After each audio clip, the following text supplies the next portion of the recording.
तुम्हें पत्रकारों से आप क्या कहना चाहेंगे? बिल्कुल भी डरना नहीं है, ये बहुत ज्यादा खुद डरे हुए हैं। ये जितना ये आपको दबाएंगे उतना ही आगे बढ़ना है, क्योंकि पत्रकारिता लड़ना है तो कैसे लड़ना है? सामने आइए, बोलिए, सड़कों पे आ जाइए, लोगों से मिलिए, सारे क्रिएटर साथ तो आ रहे हैं, बोलते रहिए। एक अकाउंट डिलीट करेंगे तो दूसरे बनाइए। अचानक से रात को कुछ दिन पहले हमें नोटिफिकेशन आता है फेसबुक पे कि आपका चैनल सरकार के कहने पे IT एक्ट के 79 3B सेक्शन के तहत भारत में बैन किया जाता है।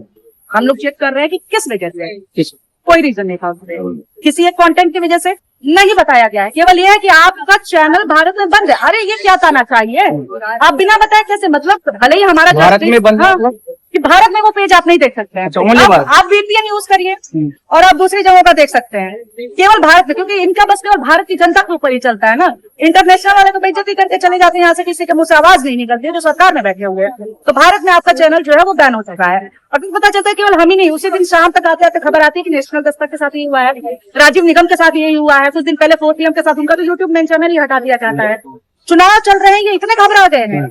आप इतने हजारों करोड़ आप अपनी छवि बनाने में खर्चा किए हैं पिछले 12 सालों में, इतनी कमजोर छवि बनाए हैं, आपको तो अपनी टीम को फायर कर देना चाहिए कि इतनी खराब छवि क्यों बनाए, जो कुछ चैनलों की वजह से और कुछ बच्चों की वजह से खराब हो जा रही है, टूट जा रही है। तो ये लोग लगातार हम लोग के सब पे हमले कर रहे हैं सारे। तो ये मतलब भारत सरकार की तरफ से, मंत्रालय की तरफ से आया हुआ आपके पास? जी। हाँ, behalf of Indian government, as per government order,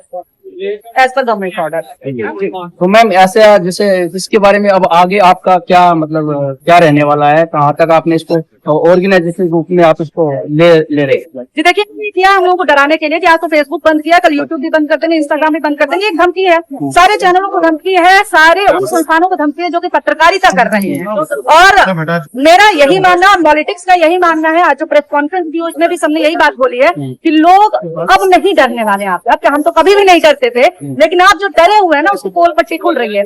हम डर के पीछे नहीं होंगे। आपने फेसबुक बंद किया है और यूट्यूब में बंद कर दिया, इस वजह से हम पीछे हो जाएंगे नहीं। आप यूट्यूब भी बंद कर दो, हम घर घर जाकर के खबर पढ़ाएंगे भाई। पत्रकारिता का मतलब क्या होता है? जनता तक खबर पहुंचाना। आपके पास बड़े बड़े चैनल हैं, पूरे सरकार आपकी, प्रशासन आपका, पुलिस आपकी, मीडिया आपकी, आप 6 साल की लड़की से डर जा रहे हो क्योंकि उसने सवाल पूछ दिया सरकार से, आप उसका पोस्ट डिलीट करवा दे रहे हो। जिन बच्चों को आप जबरदस्ती बुलवाते हैं, गलगोटियाज के अपने कार्यक्रम में जबरदस्ती बुलवाते हैं, उन बच्चों के आप पोस्ट काम करवा देते हो। बच्चे जो काले कपड़े पहन के गए थे, सर उनकी एंट्री नहीं हुई है उस जनसभा में, वो बता रहे हैं कि केवल इसलिए निकाला। आप इतनी किस बात का डर है? ये तो गजब की कायरता चल रही है। आप 56 इंच का वादा करते हैं, डरता नहीं है, 56 इंच में क्या की बात, शेर की बात करते हैं, बड़ा डर वो शेर निकला हमारा। तो जो बच्चों के काले कपड़ों से डर जा रहा है, जो कुछ संस्थानों से डर जा रहा है, संस्थान को छोड़िए, इंडिविजुअल क्रिएटर से डर रहे हैं, बैन करा रही है भारत। नहीं तो मैम इसको कैसे किया जा सकता है? क्योंकि वो अभिव्यक्ति से जुड़ा हुआ है, सोशल मीडिया जो आप बात कर रहे हो, तो ये तो मतलब पॉसिबल ही नहीं है। तो अपना मौलिक कर्तव्य है, ये अभिव्यक्ति का अपना मौलिक कर्तव्य है। बिल्कुल हमारा मौलिक अधिकार है, मौलिक कर्तव्य है, सारी चीजें हैं। और यही रीजन है कि इस समय सारे क्रिएटर्स आपको दिख रहा होगा, और आपने प्रेस कॉन्फ्रेंस के टाइम पे भी देखा कि ज्यादातर जो दिल्ली के क्रिएटर्स है, जो इंडिपेंडेंट जर्नलिस्ट है, वो आए हुए हैं। ये लोग एक साथ आ रहे हैं। सरकार को ये अंदाजा नहीं था, मगर पलड़ा जो है ना अब भारी पड़ने वाला है क्रिएटर्स का।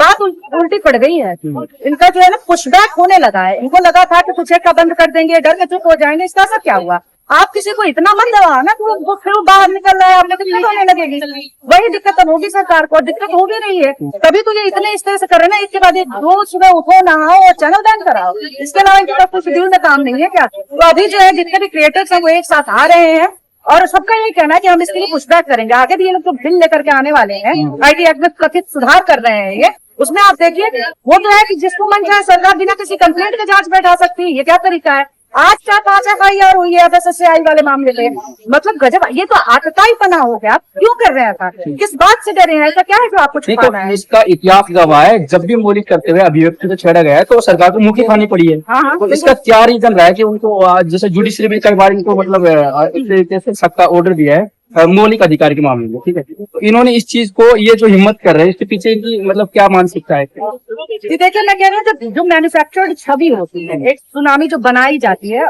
के चकाचौंध में आदमी ऐसे ही अंधा हो जाता है बेसिकली। आप देखिए, इनको लगता है ये आईटी सेल के जो ट्रोल्स हैं, 2 पेपर ट्वीट वाले, ये तो हर जगह आप जाकर के कमेंट बॉक्स दे दीजिए, लोगों के पत्रकारों के गालियों से भरे रहते हैं।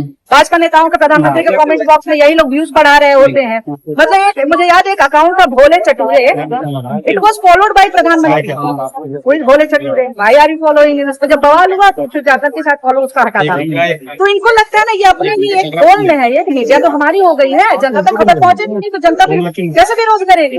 इसीलिए तो हमसे डर रहा है ना, क्योंकि ना पता है जनता तक खबर कौन पहुंचा रहा है, सोशल मीडिया के जरिए खबरें पहुंच रही है, इसलिए सोशल मीडिया की तरफ डर रहा है। उनको तो डरने की जरूरत नहीं है, क्योंकि वो तो इतना बजट न्यूज पे खर्च कर रहे हैं कि आप सोशल मीडिया खर्च कर रहे हैं, उनको ये ओनली सोशल मीडिया से इतना डर कैसे हो सकता है? क्योंकि देखिए, इन्हें भी पता है जो चीजें मैन्युफैक्चर की जाती है ना, इनका सच तो बाहर आ ही जाता है। अब जनता इतनी देखो, आप टीवी वाले कह रहे हैं कि गैस की किल्लत नहीं, अफवाह है। एक आदमी जो कि भाजपा समर्थक है उसने बोला हाँ अफवाह है, अफवाह है। वही आदमी जब गया गैस एजेंसी से, उसको गैस नहीं, तो उसको पता चला रही है झूठ बोल रहे हैं, गैस की तो किल्लत है। फिर वो सोशल मीडिया पर देख रहा है, पता चल रहा है कि गैस की किल्लत क्यों है, क्योंकि भारत जो है स्टैंड तक ढंग से नहीं ले पाया, अपनी मित्रता तक नहीं दिखा पाया। फिर उनको पता चला अरे यार ये तो टीवी वाले गलत बोल रहे थे। अब देखिए लोग अपनी आजकल तो टीवी चैनल पर सोशल मीडिया पर देखना पसंद करते हैं, क्योंकि आ जाता है तो नोटिफिकेशन में यूट्यूब पे, और आप उनके यूट्यूब पर से किसी भी इंडिपेंडेंट क्रिएटर के यूट्यूब पर व्यूज आप देखिए, सोशल मीडिया व्यूज ज्यादा बढ़े हुए हैं उस पे। अब आपने बात करी दी है फॉरेन पॉलिसी की, तो उसके बारे में बता दीजिए, ये फॉरेन पॉलिसी किस तरीके की है मोदी? फॉरेन पॉलिसी हमारी बहुत मैं बता रही हूँ ना कि भारत बहुत परेशानियों में पड़ गया। फॉरेन पॉलिसी कैसी है इसके लिए मैं अलग से नहीं बोलूंगी, एग्जाम्पल बता देती हूँ। जब भारत पाकिस्तान के बीच में टेंशन होती है, पाकिस्तान के समर्थन में कई देश आते हैं, तुर्की आ जाता है, तुर्की जिसके लिए ऑपरेशन दोस्त चलाया था प्रधानमंत्री मोदी ने और उनकी सरकार ने, तुर्की आ जाता है, कई देश आते हैं, चाइना तो रहता ही है। क्या मिलते हैं भारत के समर्थन में? एक ही देश है जो बोला कि हम आपके साथ हैं। यहाँ तक आतंकवाद का जो केंद्र है पाकिस्तान, वो मीडिएटर की भूमिका निभा रहा है। बिल्कुल हाँ, और पहले कहते थे वॉर रुकवादी पापा, और अब कह रहे हैं हाँ वॉर रुकवाना दलाली है। पहले श्योर कर लो कि क्या है वॉर रुकवाना, महानता है, विश्व गुरुता है, या फिर वॉर रुकवाना दलाली है। वरना तो पहले उनको बोलो कि मोदी जी ने वॉर रुकवाई, फिर तुम कहोगे वॉर रुकवाना दलाली है, तो यार तुम ही बोल रहे हो उनको, हम तो कुछ नहीं बोल रहे हैं। सबसे पहले तो उनको बैन करो, उनको गाली दे रहे हो। नहीं, इनकी तो प्रायोरिटी रही ना आतंकवादी घोषित करना, अड्डा मानना और अलग अलग करना। आज मीडिएटर के रूप में पाकिस्तान जो सामने आ रहा है, इंडिया का कहीं भी नाम नहीं है, तो साफ तौर पे फॉरेन पॉलिसी फेल है। बिल्कुल, आप देखिए श्रीलंका तक को फायदा हुआ है। ईरान अलग से प्रेस कॉन्फ्रेंस करके श्रीलंका को धन्यवाद देता है और बोलता है कि हमारे देश ने अब हमेशा के लिए श्रीलंका जो बोले हम वो करेंगे, हम उसका हमेशा साथ देंगे। हमारे ईरान जिसके साथ कल्चरल फ्रेंडशिप थी हमारी हजारों साल, मतलब उतना पुराना नहीं इजराइल है ना अमेरिका, जिसकी फ्रेंड होती है ईरान के साथ। उस ईरान के जब सुप्रीम की मौत होती है 4 दिन डिस्कशन हो रहा है कि भाई संवेदना व्यक्त करने की, और 4वें दिन ये विदेश सचिव को भेजते हैं। इतना इतना डर है, ऐसा क्या है आपका? उसके बाद क्या करना करे? क्या मानते हो आप, क्या मानते हो इसका? जी देखिए, कुछ फाइल्स खुली हैं और वो फाइल्स के बाद से ही आप देखिए युद्ध भी छिड़कता है, सारी चीजें होती हैं। इस फाइल से बहुत दुनिया के नेता डरे हुए हैं, और यहाँ पे भी यही हुआ है। इनसे कुछ भी एक शब्द नहीं निकल पा रहा है, कहीं ना कहीं कुछ न कुछ तो कॉम्प्रोमाइज हुआ है। वो तो पॉलिटिकली रूप से भी आरोप है, वो प्रमाण और फैक्ट है नहीं इस चीज का। क्या बात? रिटर्न नहीं, रिटर्न में तो है, नॉर्मल वो तो है, बट जैसे जुडिशरी है, उसने कभी या कोई बड़ी संस्था ने कभी इस चीज को साबित तो किया नहीं है। अभी कैसे? अभी तो लगातार आते ही जा रहा है। अच्छा, अभी तो आगे फाइल्स हो रही है। देखिए, तो ये बहुत बड़ा एक खेल पूरी दुनिया में चल रहा है, जिससे ध्यान भटकाने की बहुत सारी चीजें की जानी है। और हमारी जो फॉरेन पॉलिसी है उसने यही किया है कि हमें अलग कर दिया। नहीं, नेहरू जी की जो गुटनिरपेक्षता है उसको इन्होंने कहीं पे रखा है, थोड़ा बहुत रखा है, क्या मानते? देखिए, गुटनिरपेक्षता में और कायरता में अंतर।